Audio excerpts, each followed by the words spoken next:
Allahumma rahamna bil Qur'an waj'alhu lana imaman wa nuran. Bismillahirrahmanirrahim. Assalamualaikum warahmatullahi wabarakatuh.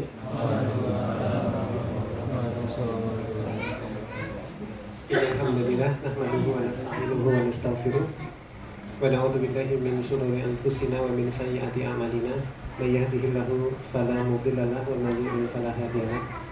Asyhadu an la ilaha illallah wahdahu la syarika lah wa asyhadu anna Muhammadan abduhu wa rasuluhu la nabiyya ba'da. Bapak sekalian yang saya hormati, alhamdulillah pada kesempatan sore hari ini kita diberi begitu banyak kenikmatan oleh Allah Subhanahu wa taala. Mulai dari kenikmatan kesehatan kita, kenikmatan hujan yang merupakan bagian dari masa terkabulnya doa. Monggo bisa berdoa pas hujan kayak gini. Secara otomatis, jadi ketika hujan kemudian terus kita ingat, oh ini tempat masa terkabulnya doa, kemudian kita berdoa. Mudah-mudahan amal ibadah kita sore hari ini menjadi pemberi timbangan amal ketika menghadap Allah Subhanahu wa taala. Dan hal yang patut kita syukuri, Allah masih memberikan kita ilham untuk berbuat kebaikan pada sore hari ini, yang mana itu tidak diberikan oleh Allah Subhanahu wa taala kepada orang yang lain. Artinya hidayah taufik untuk ngaji itu hanya milik Allah, dan hanya Allah sajalah yang berhak untuk menempatkannya. Dan kita dipilih oleh Allah untuk diberi hidayah taufik itu. Bahkan Rasulullah SAW pun tidak memiliki hidayah taufik. Maka beliau tidak bisa membuat Abu Thalib menjadi seorang muslim, karena Rasulullah tidak memiliki hidayah taufik. Saking berharganya hidayah taufik, hanya Allah yang memiliki, dan hanya Allah yang berhak memilih dari hamba-hambanya yang memperoleh hidayah taufik tersebut. Dan kita yang duduk di sini sekarang ini sedang mendapatkan hidayah taufik itu. Iya. Ada dua hidayah, Bapak, hidayah irsyad wal bayan dan hidayah taufik. Hidayah taufik itu terwujudnya ilmu. Kalau hidayah irsyad itu ilmu yang kita dengarkan atau ilmu yang sampai kepada kita, itu namanya hidayah irsyad wal bayan atau penjelasan. Kalau itu Rasulullah punya, ya, maka Rasulullah berdakwah tugasnya, kemudian sisanya, ya, hasilnya itu diserahkan kepada Allah Subhanahu wa taala. Maka Bapak, dalam tugas-tugas dakwah kita hanya wajib menyampaikan, dan apa yang terjadi setelah itu menjadi urusan antara madhum kita atau orang yang kita dakwahi dengan Allah Subhanahu wa taala. Salawat dan salam mudah-mudahan senantiasa tercurah kepada suri tauladan kita Nabi Muhammad sallallahu alaihi wasallam, pada para keluarga, para sahabat dan pengikut beliau hingga akhir zaman kelak. Amin ya rabbal alamin. Pada kesempatan sore hari ini, materinya mestinya adalah bagaimana membuat anak itu cinta Al-Quran. Bagaimana membuat anak itu cinta Al-Quran. Karena kita punya 3 pokok bahasan yang bersambung menyambung. Dulu kita bahas tentang adab, lalu yang kedua kita bahas iman, nah yang terakhir kita bahas Al-Quran. Dalam posisi kita sebagai orang tua, maka berarti ilmu yang perlu kita ajarkan, ilmu yang kita pelajari adalah bagaimana mendidikkan Al-Quran kepada anak-anak kita. Cuma permasalahannya, kita punya enggak yang mau disampaikan kepada anak, atau mungkin ada hal-hal yang kurang kita pahami tentang apa yang akan kita sampaikan kepada anak-anak kita. Oleh karena itu, karena 2 unsur pokok pendidikan, yaitu pertama doa, yang kedua adalah keteladanan, itu perlu ada, maka kita terlebih dahulu selami apa yang dimaksud dengan Al-Quran. Materi yang saya sampaikan itu baru sebagian kecil, kalau tidak salah baru 1/4-nya yang saya sempat ketikkan. Ada sisa lain yang belum saya sampaikan. Nah, itu menjadi bagian dari kita belajar apa itu Al-Quran. Mudah-mudahan yang pertama tentu dengan doa kita kepada anak-anak kita, yang kedua dengan keteladanan kita, maka anak-anak kita itu menjadi cinta Al-Quran. Bonusnya itu kalau naudzubillah orang tuanya jauh dari Al-Quran tapi anaknya dekat dengan Al-Quran. Tapi kita tidak menginginkan ayahnya boleh keliru, anaknya harus bagus. Kalau bisa kombinasinya seperti Nabi Ibrahim dan Nabi Ismail. Nah, oleh karena itu sebagai orang tua tentu kita perlu memperdalam apa itu Al-Quran sampai bapak-bapak nanti kita itu sebagai orang tua menjadi ahlul Quran. Menjadi ahlul Quran yang anak-anak itu nanti akan melihat orang tuanya itu terbiasa membaca Al-Quran di rumah. Terbiasa membaca Al-Quran di rumah, bahkan mereka melihat ayahnya itu menghafal Al-Quran. Iya.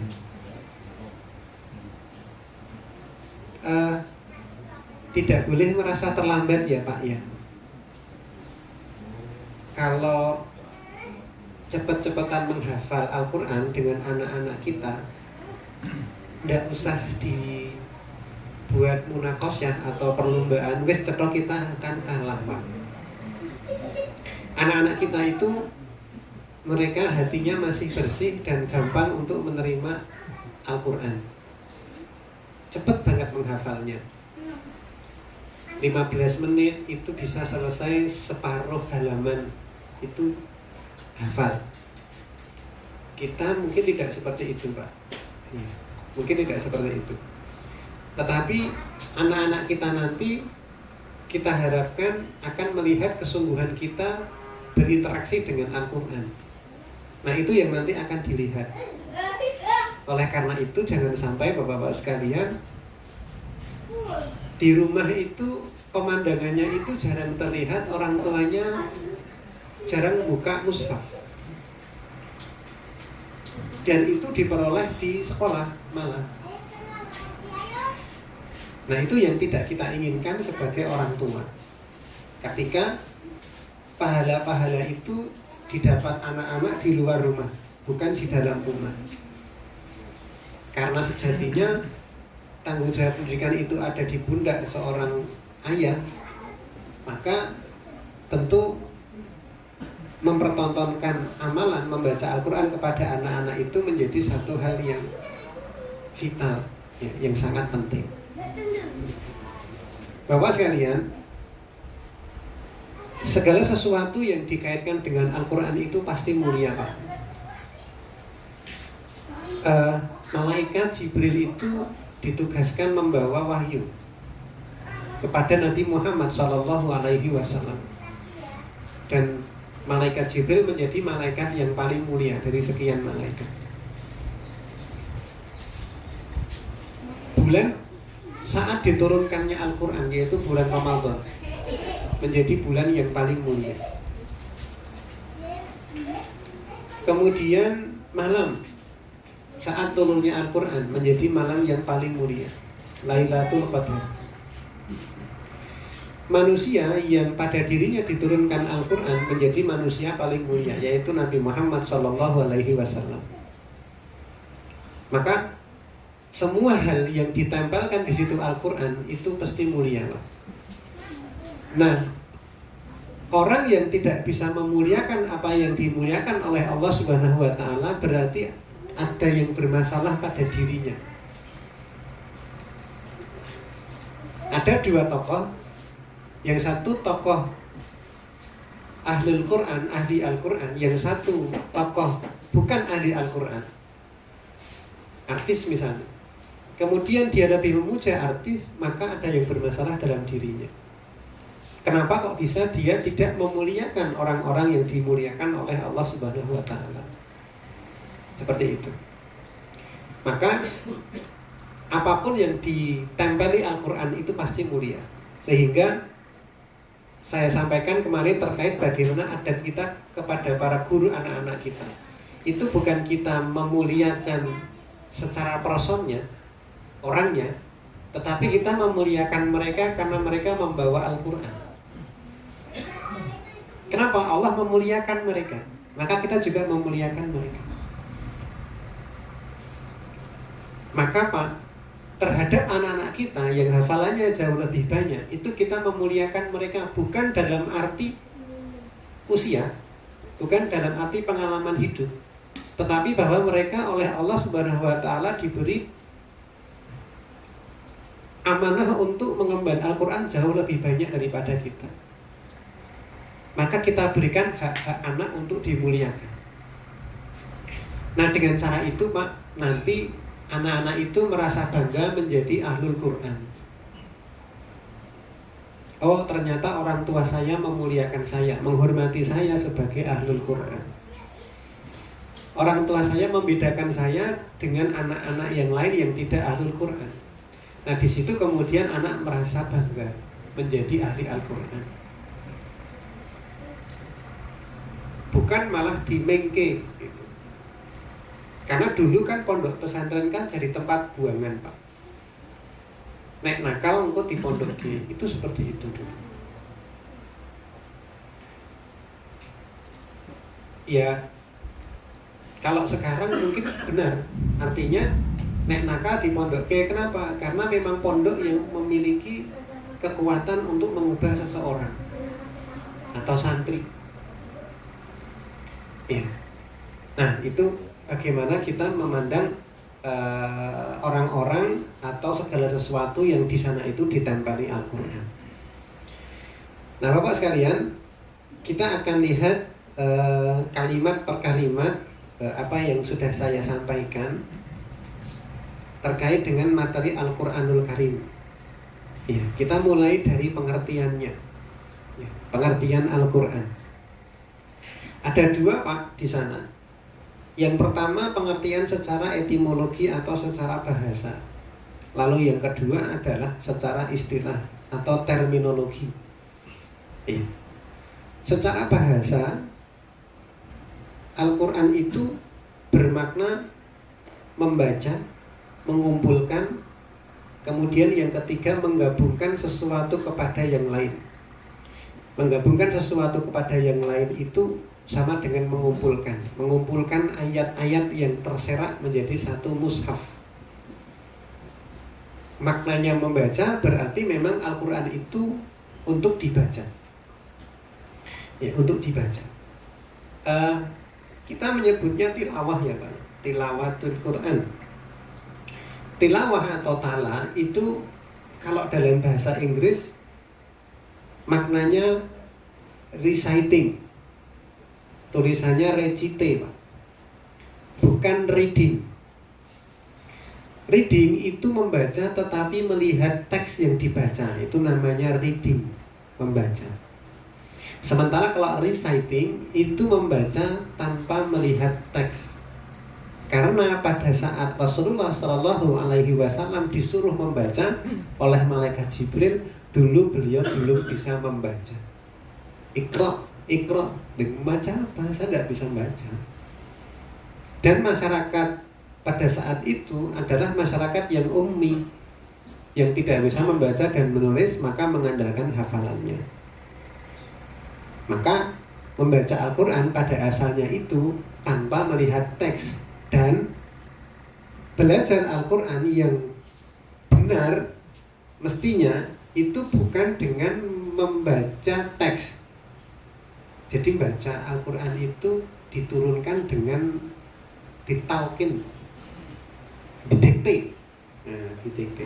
Jadi ustadzahnya mendiktekan Al-Quran untuk dihafal. Nah, itu yang betul seperti itu.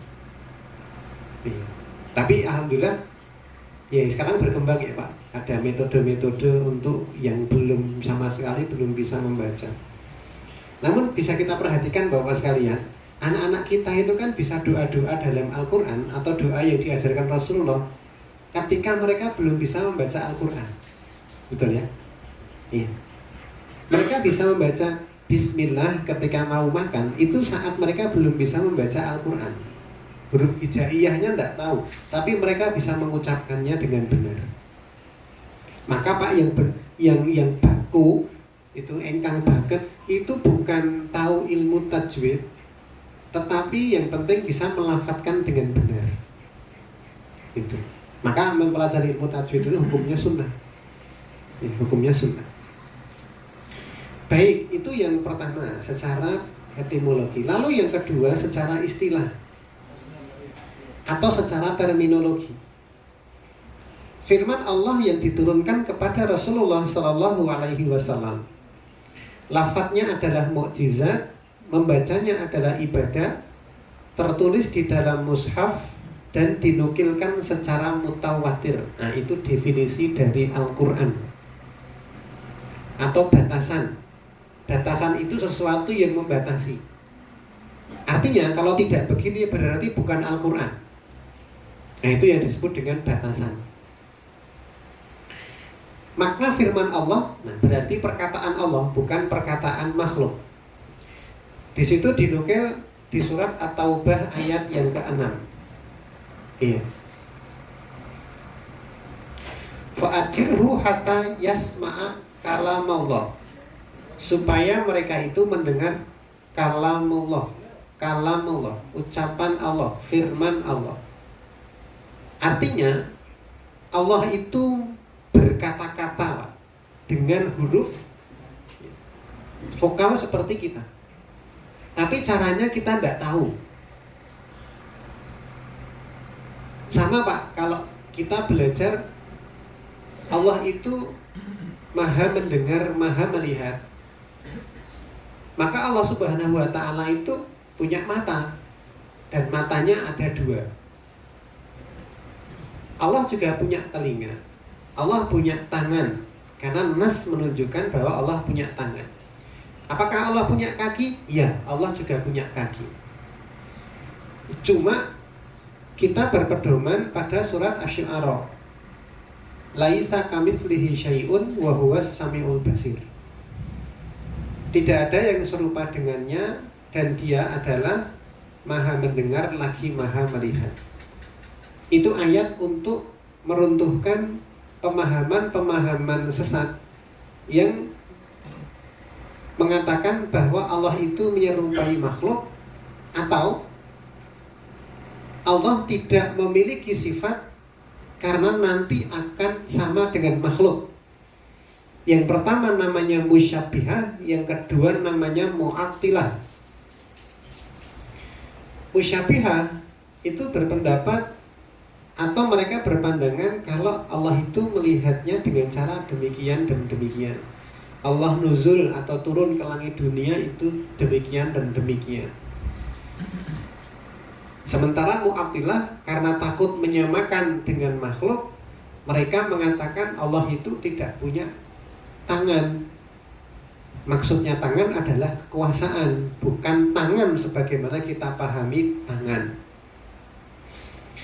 Sehingga Pak, muncullah satu paham yang mengatakan bahwa Allah itu tidak di atas. Padahal anak-anak kita kalau kita tanya tanpa diajari pun tahu Allah di mana, Allah di atas. Maka kita itu berdoa tangannya menengadah ke atas secara refleks, dan itu merupakan fitrah yang dibekalkan oleh Allah Subhanahu wa Ta'ala sejak lahir.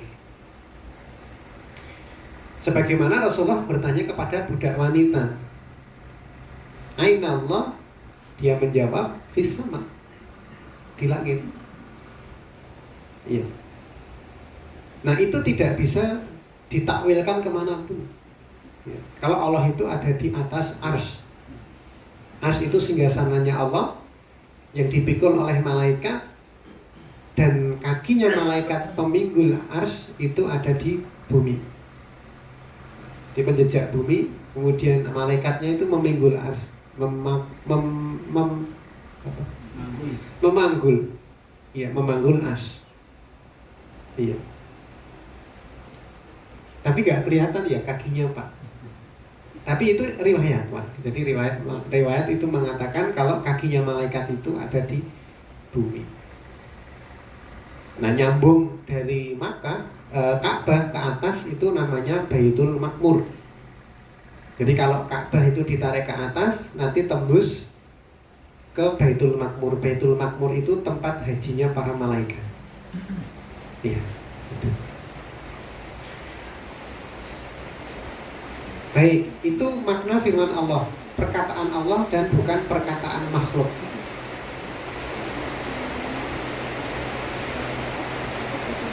Lalu yang kedua, makna yang diturunkan. Firman Allah yang diturunkan. Maknanya adalah bukan disembunyikan oleh Allah di dalam ilmu gaibnya.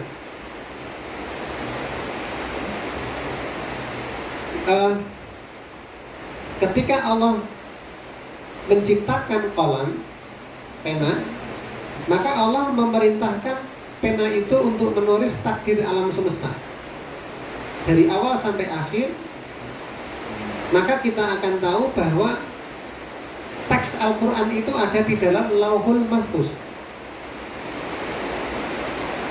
Nah, Al-Quran yang ada di sana itu kemudian secara berangsur-angsur diturunkan kepada Rasulullah Shallallahu Alaihi Wasallam. Maka makna ilmu gaib Al-Quran yang ada di dalam Lauhul Mahfuz itu tidak lagi menjadi gaib setelah Allah berikan kepada Nabi Muhammad Shallallahu Alaihi Wasallam. Namanya nuzulul Quran berarti itu Al-Quran awalnya di atas, kemudian turun. Namanya turun itu dari atas ke bawah. Oleh karena itu jelaslah bahwa Allah yang menurunkan Al-Quran itu ada di atas, bukan di bawah atau bukan di mana-mana. Iya. Nah, khusus kita perhatikan maknanya turun itu adalah kepada Nabi Muhammad Sallallahu Alaihi Wasallam. Ya, di situ dikatakan ungkapan kepada Nabi Muhammad berarti bukan Taurat yang diturunkan kepada Musa dan seterusnya. Itu maknanya yang diturunkan dalam penjelasannya, karena ucapan Allah itu banyak, sebagaimana ada di dalam surat Al-Kahfi ayat 109. Qul law kanal bahru midadan li kalimati rabbi lanafidal bahru qabla an tanfada kalimatu rabbi walau ji'na bimithlihi madada. Seandainya lautan menjadi tinta untuk menulis kalimat-kalimat Tuhanku, niscaya habislah lautan itu sebelum kalimat-kalimat Tuhanku selesai, meskipun kami datangkan tambahan sebanyak itu pula. Ucapan Allah itu banyak, tetapi khusus yang diturunkan kepada Nabi Muhammad Sallallahu Alaihi Wasallam dalam bentuk mukjizat ya cuma Al-Quran. Dan itu hanya diturunkan kepada Rasulullah Sallallahu Alaihi Wasallam. Maka Al-Quran berbeda dengan Taurat yang diturunkan kepada Nabi Musa, berbeda dengan Zabur yang diturunkan kepada Nabi Dawud, dan suhuf-suhuf yang diberikan kepada Nabi Ibrahim. Bahkan cara turunnya pun berbeda. Ketika Taurat, Injil, Zabur itu diturunkan paket, satu paket langsung. Al-Quran tidak demikian. Al-Quran itu diturunkan bertahap, setahap demi setahap. Selama 23 tahun. 13 tahun diturunkan di Makkah, 10 tahun diturunkan di Madinah. Dan di 13 tahun di Makkah itu Allah Subhanahu wa Ta'ala memberikan begitu banyak tuntunan tentang tauhid, lalu tentang kisah. Semua kisah yang ada di dalam Al-Quran itu surat Makkiyah kecuali surat Al-Baqarah. Itu kemarin pernah saya sampaikan, dan itu menjadi satu bagian pentingnya orang tua itu berkisah kepada anak-anaknya. Iya, jadi silakan bapak-bapak mulai belajar. Paling tidak pertama kali Pak itu khatam sirah nabawiyah. Khatam bagaimana perjalanan Rasulullah dari awal sampai beliau dari lahir sampai wafat. Kalau kelihatannya terlalu tebal Pak, bisa ambil qasidah namanya Ujuzah Mi'iyah. Itu kitab berisi 100 bait yang isinya sejarah Nabi Shallallahu Alaihi Wasallam dari lahir sampai beliau wafat secara kronologis. Iya. Nah itu kalau di tingkat sekolah dasar itu dihafalkan qasidahnya itu. Dihafalkan sehingga mereka hafal sirah nabawiyah secara kronologis. Baik, kemudian makna lafadznya adalah mukjizat. Kenapa dikatakan mukjizat? Karena begini Pak, pada saat itu ilmu sastra di Arab sangat pesat berkembang. Keindahan bahasa sangat diagung-agungkan pada saat itu, dan Al-Quran turun di kalangan orang-orang terpelajar, sehingga orang-orang yang pintar bersyair itu tahu kalau itu bukan buatan manusia. Maka dikatakan Al-Quran itu adalah mukjizat.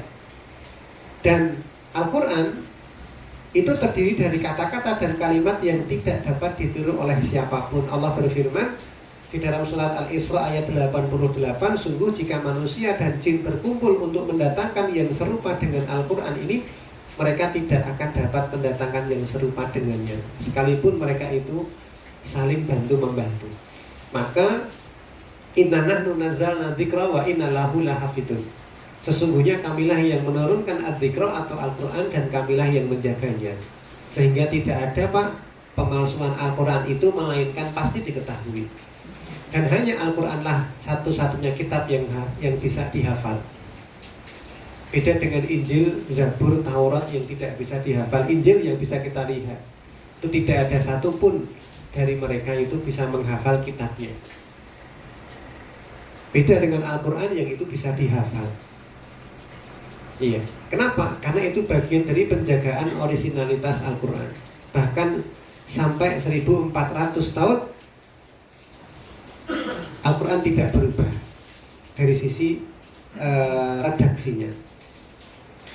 Kemudian membacanya adalah ibadah. Maka maknanya secara khusus Al-Quran dibaca saat sholat. Kita kalau sholat tanpa membaca Al-Fatihah kan tidak sah.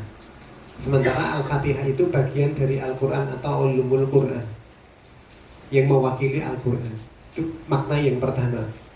Kemudian makna yang kedua adalah bahwa yang membaca Al-Quran ia akan mendapatkan pahala untuk setiap hurufnya Pak.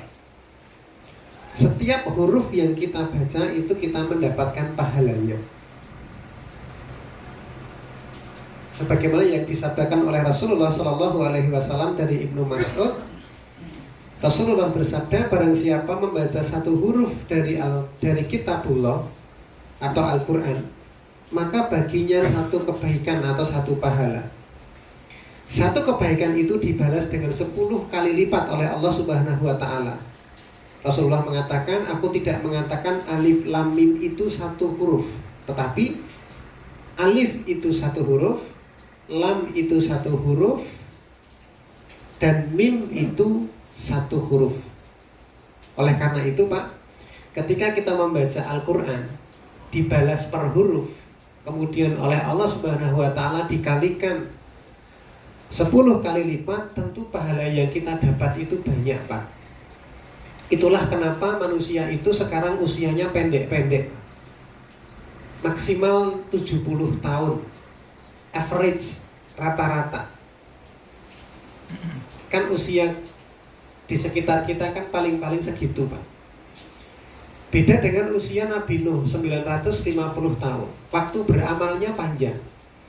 Kita itu hanya oleh Allah Subhanahu wa Ta'ala dikasih waktu kira-kira ya segituan Pak, 60, 70, syukur-syukur sampai 80. Pun demikian ada saudara-saudara kita yang tidak sampai usia segitu. 50 meninggal ada, 40 meninggal ada. Teman-teman satu letting saya yang meninggal yo ada banyak. 30 meninggal juga ada. Nah, dari pendeknya usia itu maka kan kita mesti cerdas untuk beramal. Bagaimana kita memilih amalan yang itu dalam satu waktu dapatnya banyak, Pak. Misal, Pak, membaca Al-Quran di malam Lailatul Qadar atau di bulan Ramadan itu membaca Al-Quran yang di luar Ramadan itu dikalikan 10, maka di bulan Ramadan dikalikan lagi, dan pada saat Lailatul Qadar dilipat gandakan lagi. Maka kalau kita mendapatkan saat-saat yang berharga itu, tentu kita bisa nyelengi banyak, Pak. Cuma permasalahannya kita tidak pernah tahu itu merupakan amal yang diterima oleh Allah Subhanahu wa Ta'ala ataukah tidak. Iya. Namun ya kita bisa mengusahakan. Kemudian makna tertulis di dalam mushaf, ya, adalah ayat-ayat Al-Quran dituliskan di lembaran-lembaran kertas dengan tinta. Mushaf itu Al-Quran itu, Pak, itu yang tidak ada terjemahannya, nah itu namanya mushaf. Itu yang tidak boleh disentuh oleh orang yang haid. Kalau yang haid nyentuh tidak apa-apa, kalau itu ada terjemahannya. Mushaf itu Al-Quran tapi tidak ada terjemahannya. Ya pokoknya Al-Quran saja isinya. Itu namanya mushaf. Kalau yang ada terjemahannya itu sudah bukan mushaf, tetapi buku tafsir, Pak, namanya. Karena terjemahan Al-Quran itu sakjane tidak ada. Kenapa tidak ada? Karena yang namanya terjemahan itu satu kata di dalam Al-Quran harus mewakili satu kata dalam bahasa Indonesia. Dan itu tidak pernah terjadi, Pak. Nggak mungkin. Di dalam Al-Quran istilah ngentut itu yang bersuara dan tidak bersuara itu ada sendiri-sendiri. Istilah duduk antara qa'ada dengan jalasa. Jalasa itu duduk dari berdiri, qa'ada itu duduk dari tidur. Sementara kita menerjemahkannya duduk. Nah ini duduk apa? Duduk dari tidur apa duduk dari berdiri? Nah Al-Quran itu mencakup itu. Maka bahasa Arab itu bahasa yang paling jelas dan tidak bohong, Pak, bahasa Arab. Alhamdu ya dibaca alhamdu. Sementara tulisan NEW dibaca new. Itu kalau bahasa Inggris. Ya toh? Iya. SEE, see, itu tidak dibaca C, melihat, tetapi dibaca si. Iya. Beda lagi dengan she, karena SHE atau menunjukkan kata ganti wanita. Nah, itu jadi bahasa yang jujur itu ya bahasa Al-Quran itu. Ya bahasa Arab. Apa yang tertulis di dalam Al-Quran itu bukan makhluk. Kalau kertasnya makhluk, Pak.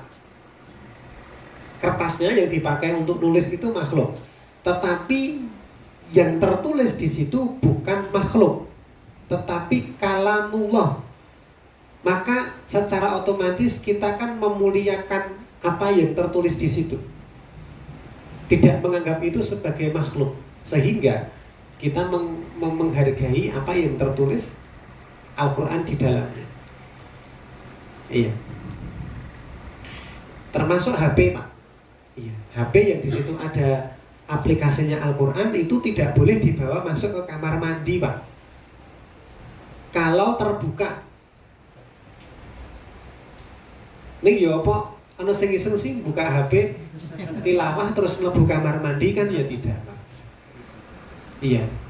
Jadi sah-sah saja bapak-bapak menginstal aplikasi Al-Quran di HP, tapi itu tidak dibuka saat di kamar mandi. Kan tidak mungkin tilawah di kamar mandi juga. Iya. Jadi no problem ya Pak, kalau misalkan mau yang masih mungkin tidak terlalu lelah matanya untuk membaca Al-Quran di HP, monggo ya. Tapi hati-hati neck texting ya Pak, atau stres di di tengkuk itu berbahaya Pak. Ya. Kan kadang sering kita membacanya kan dungluk ini. Sebagaimana kalau kita sholat itu dungluk Pak, itu keliru Pak. Bapak-bapak kalau sholat dungluk enggak kalau pas berdiri? Rodok. Iya, rodok dan mending lah kalau rodok. Tapi kadang-kadang kita memaknai melihat tempat sujud itu sama dengan mendungkluk, itu tidak tepat Mak. Jadi begini, lah kemudian meripate itu ngelirik ngisor. Tujuannya apa? Agar aliran darah ke otak itu tetap lancar Pak. Perintahnya itu bukan dungkluk Pak, tetapi melihat tempat sujud. Kalau kita melihat tempat sujud secara rileks, nanti kita sujud dengan benar itu pas di situ Pak. Kapan? Ketika kita sujud, paha kita tegak lurus ke atas. Sama dengan kaki kita kalau sholat itu kadang-kadang nyok megar Pak. Betul gitu?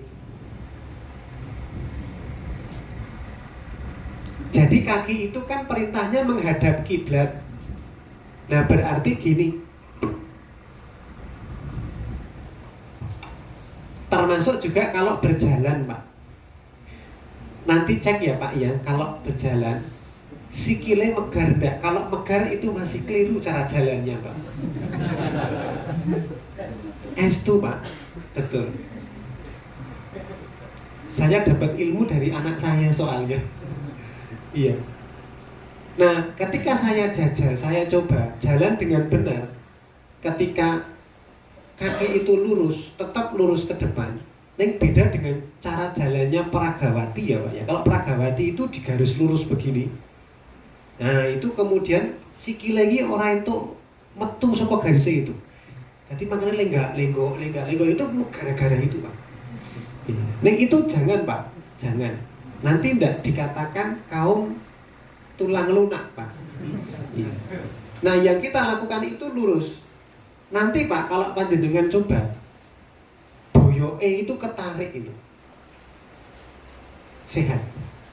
Ya sehat. Termasuk sholat rukuk dengan benar itu 90 derajat, rata-rata air gelas ditaruh di situ tidak tumpah, maka bagian belakang kaki itu ketarik ke depan. Just. Iya. Itu merupakan stretching yang luar biasa yang diajarkan Rasulullah Shallallahu Alaihi Wasallam kepada kita. Jalan kaki juga kardio toh Pak itu. Olahraga kardio. Tapi jangan banyak-banyak kalau sudah 40 ke atas. Iya. Baik. Nah, itu mushaf. Maksud dinukil secara mutawatir apa? Bahwa Al-Quran ini tersebar dari generasi ke generasi dalam jumlah yang sangat banyak. Mereka tidak berbeda dalam menukilnya dan mustahil sepakat berdusta. Itu namanya mutawatir Pak. Sama dengan hadis yang mutawatir. Iya. Cuma Pak, manhaj Ahlus Sunnah wal Jamaah itu kalau mengambil dalil terkait hadis itu bukan terkait mutawatir atau tidaknya, tetapi sahih apa tidak. Kapan itu bisa diambil menjadi dalil? Cek Pak, kalau hasan li ghairihi itu masih bisa menjadi dalil. Apa itu hasan li ghairihi? Hadis dhaif yang karena ada penguat dari jalur lain itu menjadi hadis hasan.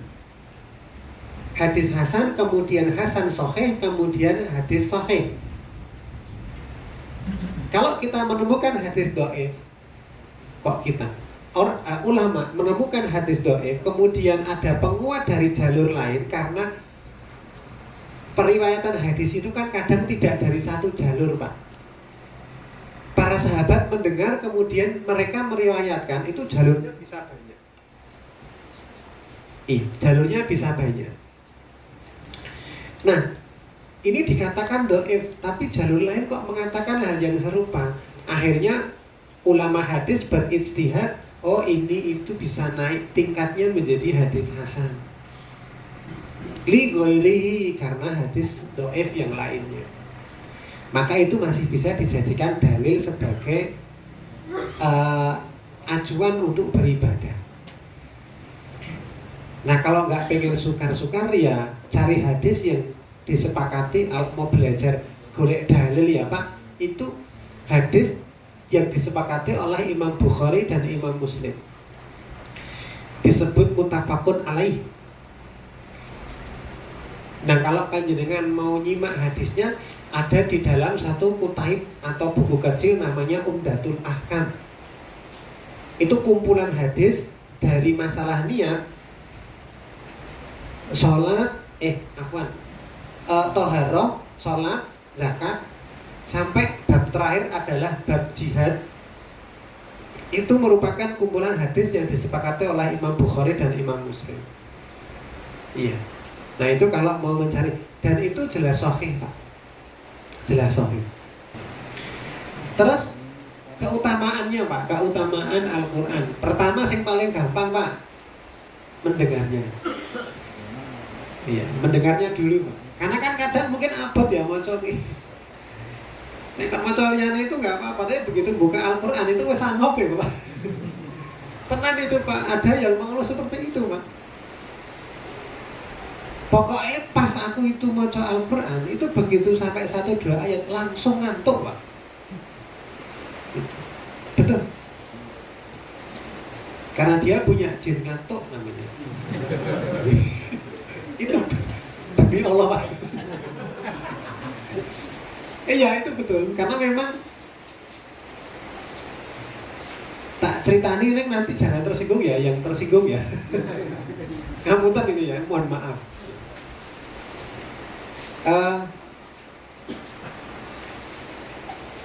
Kira-kira pas waktu sebelum pandemi itu 2019 ya, sekitar 2018.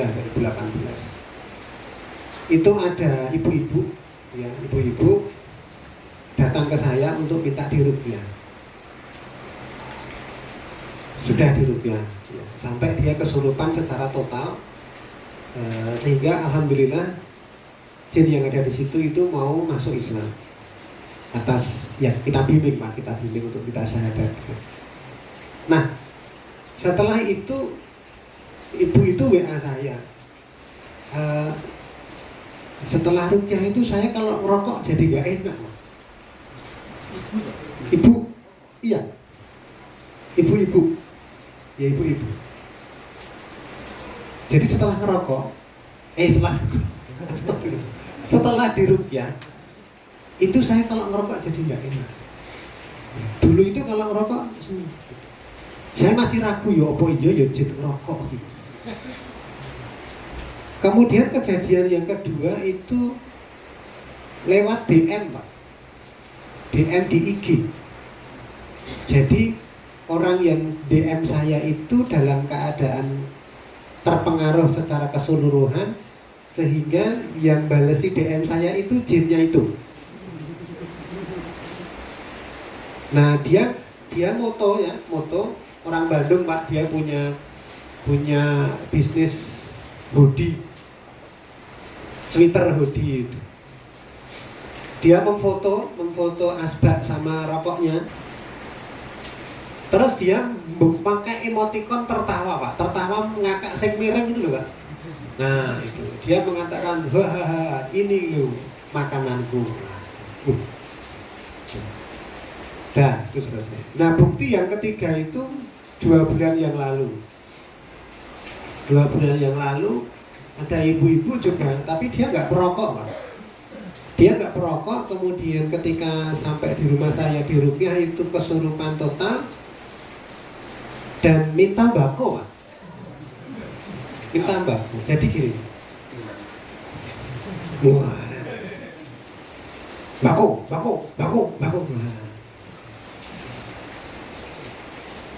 Nah, kalau seperti itu baru kita kasih ayat, Pak. Ayatnya hal-hal yang berhubungan dengan makanan, Pak. Iya. Ayatnya hurimat alaikumul maitatu waddamu wa lahmul khinziri wa ma uhilla li ghairillahi bi. Nah, bacakan itu berulang-ulang, akhirnya apa? Muntah-muntah. Habas itu wis ra tau njaluk mbako meneh. Artinya saya tidak menyimpulkan ya Pak sing udut itu terus manjing jin di situ. Iya. Saya tidak menyimpulkan gitu Pak. Cuma ya itu monggo nanti diceritakan. Nah, itu tuh ya mungkin ada unsur-unsur seperti itu. Sama dengan jin ngantuk. Terus jin pelapor.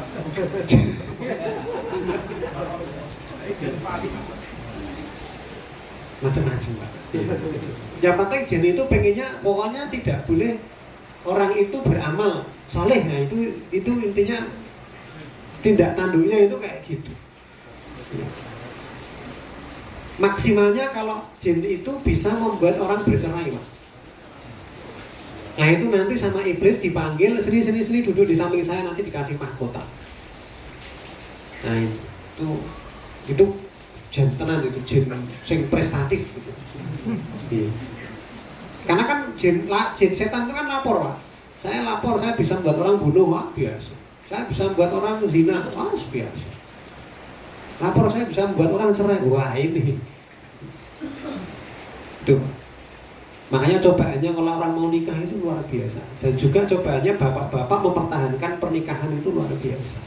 Pokoknya nek sampai bojone wis mulai murem, ayo pegat aku. Nah, itu. Dan biasa Pak kalau wanita ngomong kayak gitu tuh biasa. Ditenani itu ya wedi Pak. Tenan itu. Makanya kita diam Pak kalau wanita kayak gitu. Ya, mendengarnya Pak. Yang pertama jam 5. Sebab meraih rahmat Allah. Iya. Itu yang pertama.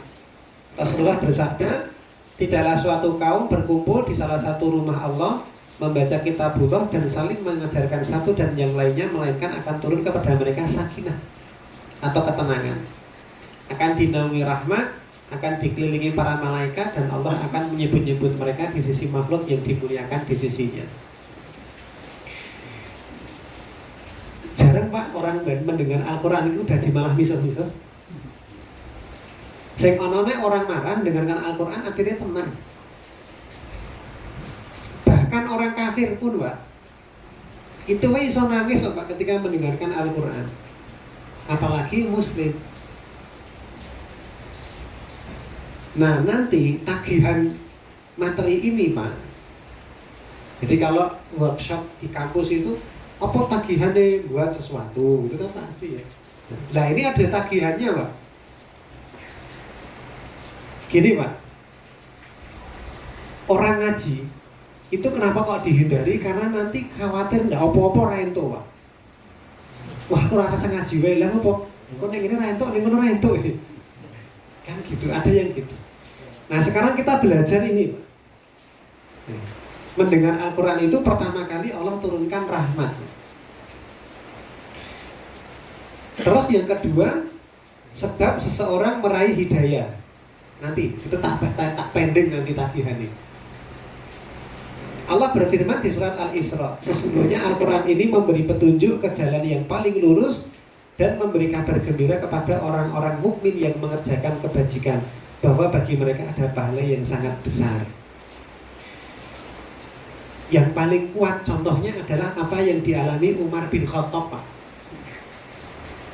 Ketika mendengar Fatimah membaca surat Toha. Ya.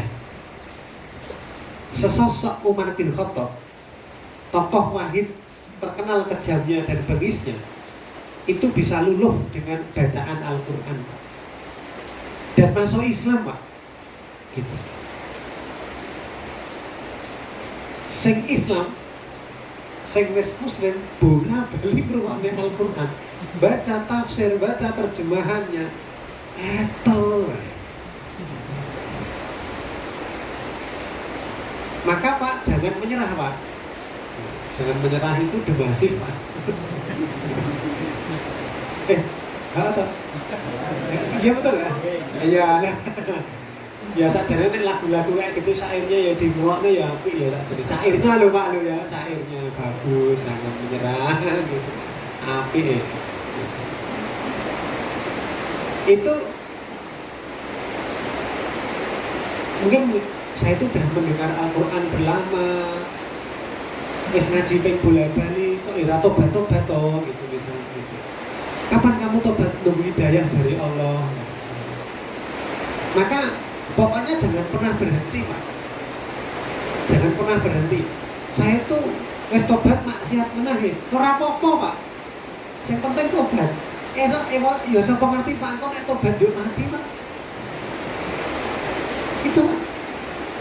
Pokoknya jangan putus dari rahmat Allah lah sepenting. Apabila kita itu orang yang saya itu mau pendosa ya. Apa Pak?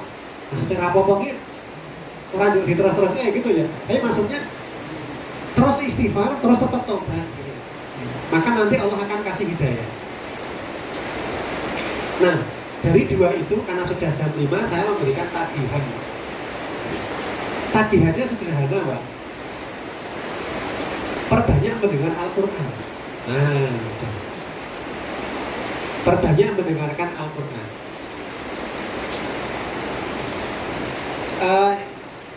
Ya Pak, ini karena saya nggak menjadi orang tua rutab, terus bukan teman serapung panjenengan, jadi nek ngomong itu kan luwih penak ya Pak ya. Artinya jenengan nesu ngono ya serapopo. Apa sebenarnya kan? Tahu mengapa kau berubah Pak? Ada toh? Lagu siapa ya itu ya? Itu versi Kang Ojol Pak. Oh Pak. Wah kok malah jadi dong? Bukan. Intinya gini Pak. Sama-sama memakai telinga kita Pak. Sama-sama kita memakai telinga. Sama-sama waktu yang dipakai, yang kita habiskan. Monggo Pak, mulai kita ganti Pak. Entah itu di rumah, entah kita itu sedang sendirian atau lembur-lembur, yang didengarkan murotal. Yang didengarkan murotal.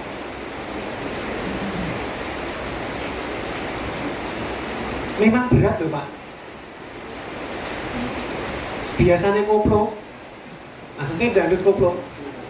Ini nggak ada yang nyawer tuh Pak. Nggak ada ya, mudah-mudahan nggak ada ya. Ada ya rapopo, kok tobat Pak ya. Itu monggo mulai diganti Pak. Atau beli speaker Al-Qur'an. Nah kalau di rumah saya nyalakan itu tiap pagi Pak. Tiap pagi. Nyalakannya milih apa? Milih yang menjadi tugas anak-anak menghafal apa? Nah itu kita nyalakan di situ. Nah rumah yang dinyalakan kayak gitu insya Allah adem Pak. Meskipun masanya itu masih panas, itu kena labu itu adem. Rumah yang kayak gitu. Monggo kita mulai itu pelan-pelan, ya pelan. Diganti itu dengan murotal ayat Al-Qur'an. Ya. Nah insya Allah Pak akan ada efeknya. Berat Pak memang karena saya dulu drummer juga Pak. Iya. Saya dulu juga pemusik. Saya dulu pemusik, saya drummer, kayak lagunya speed metal Pak. Mungkin yang lateng saya ngerti ya Halloween itu apa, siapa, Led Zeppelin, Dream Theater, Scorpion. Nek di dalam negeri ya berarti masanya Jamrud, Betrayer, Bumerang. Zaman saya ini mungkin ngerti Bumerang. Tapi nek dirasa rasanya memang zaman biyen iki talentanya luar biasa, malah diteruskan. Malah ngaji musik gitu. Tapi kan gitu ya, begitu ya. Dulu Desina Nasari, sekarang siapa kan beda Pak. Ya gitu Pak, nanti tagihannya pertama itu besok bulan depan kita lihat efeknya ke dalam hati-hati kita itu kayak apa. Ya. Mudah-mudahan Allah bimbing kita semua Pak untuk mengganti hal-hal yang seperti itu dengan mendekatkan kita dengan Al-Quran. Insya Allah jadi Al-Quran itu Allah muliakan Pak. Allah yang muliakan nanti insya Allah. Baik Pak, barakallahu fiik, itu yang bisa saya sampaikan di masa yang syahdu ini ya, karena hujan. Terus berdoa Pak, mudah-mudahan Allah kabulkan. Wassalamualaikum warahmatullahi wabarakatuh. Allah